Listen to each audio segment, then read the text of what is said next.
Shalom, selamat malam Bapak Ibu dan Saudaraku yang bergabung dalam kebaktian kebangunan rohani pada malam hari ini. Perkenalkan saya Roida Tarigan dari Desa Getasan, Kabupaten Semarang. Pada malam hari ini ingin berbagi pengalaman buat kita semua.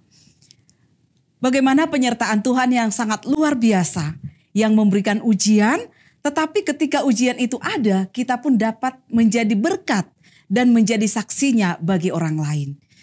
Saudara-saudaraku, berawal pada bulan Februari yang lalu, saya menderita satu penyakit yang biasa diderita oleh wanita. Ketika saya merasakan gejala tersebut, saya mengunjungi dokter keluarga karena saya adalah pasien JKN. Dan kemudian dari gejala-gejala yang saya alami, dokter keluarga merujuk saya ke sebuah rumah sakit swasta di kota Solo. Dan pada saat itu saya dirujuk ke seorang dokter spesialis obgyn onkologi.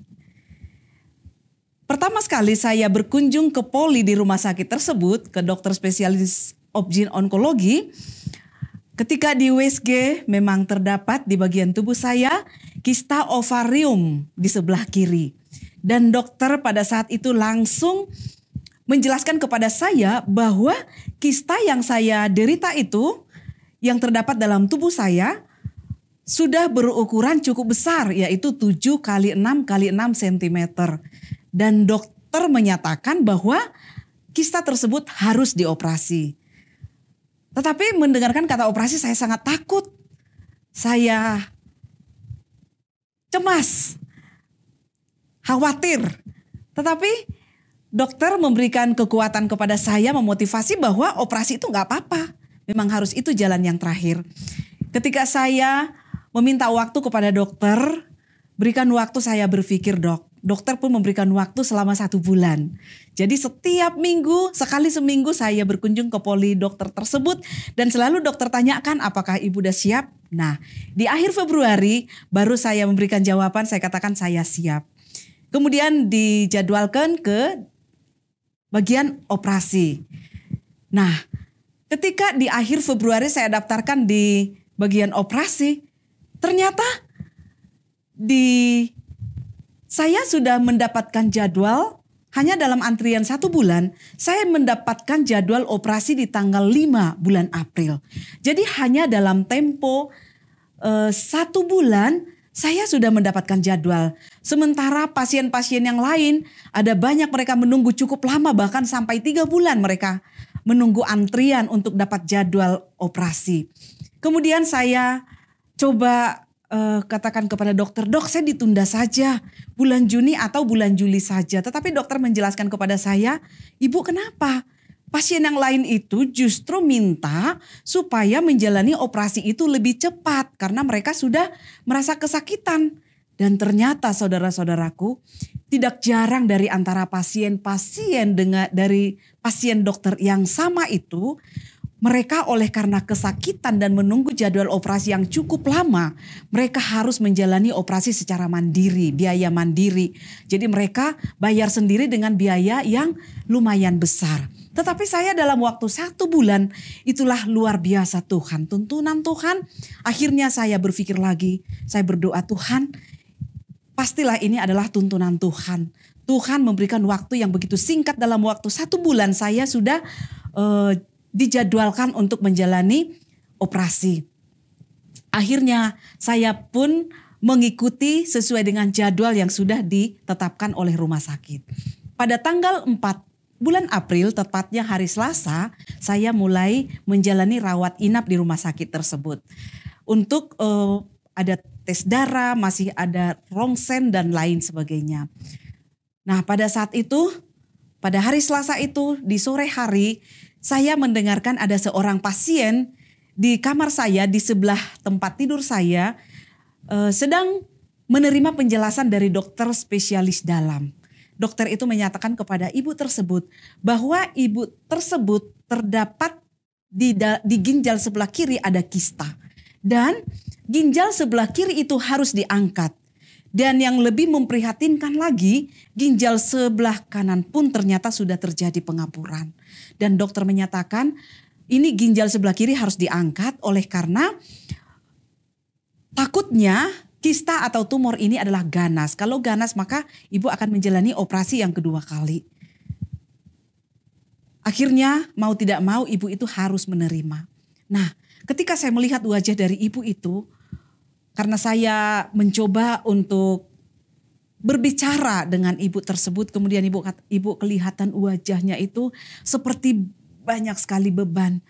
Dia merasa, bukan hanya merasa kesakitan, tetapi pokoknya ada beban di raut wajahnya. Ketika saya tanyakan, ibu apakah ibu takut dioperasi sama halnya dengan saya? Kemudian ibu itu katakan, bukan bu, saya bukan takut dioperasi. Tetapi saya sedang memikirkan biaya dari mana saya akan mencari uang dari mana untuk biaya operasi tersebut. Sedangkan untuk MRI aja saya sudah mengeluarkan uang sebanyak 7 juta. Ternyata setelah saya tanya, ibu tersebut tidak ada BPJS. Padahal ibu itu tinggal di Karangpandan di Jawa Tengah dan beliau hanyalah seorang petani. Petani biasa yang tidak punya tanah luas. Kemudian ibu itu katakan untuk 7 juta saja saya sudah meminjam. Saya berpikir biaya operasi cukup besar. Akhirnya Bapak Ibu, saya coba memberikan motivasi kepada ibu tersebut untuk mengurus BPJS. Sementara tindakan operasi dalam 1 minggu itu dia harus jalani. Kemudian saya tanyakan kepada ibu, apakah ibu tidak punya kartu BPJS sebelumnya? Ibu itu katakan tidak. Apakah KIS juga tidak, ibu tidak punya kartu Indonesia Sehat? Dia katakan, dulu saya punya tetapi itu 5 tahun yang lalu. 3 tahun yang lalu saya melahirkan sesar, kata bidan saya itu sudah tidak berlaku lagi. Dan bahkan untuk biaya sesar pun saya harus mengeluarkan uang sendiri. Karena menurut bidan tersebut KIS itu sudah tidak berlaku karena sudah 5 tahun saya tidak pernah menggunakannya. Kemudian saya katakan kepada ibu coba urus lagi. Coba minta tolong kepada tetangga kalau tidak ada saudara. Bahkan mungkin ke aparat desa, bahkan mau mungkin mengurus. Ibu hanya memberikan kartu KTP saja dan juga kartu keluarga. Maka itu akan bisa diurus. Karena KIS itu tidak ada istilah tidak terpakai lagi kalau itu diurus. Nah setelah itu hari Rabu malam saya menjalani tindakan operasi.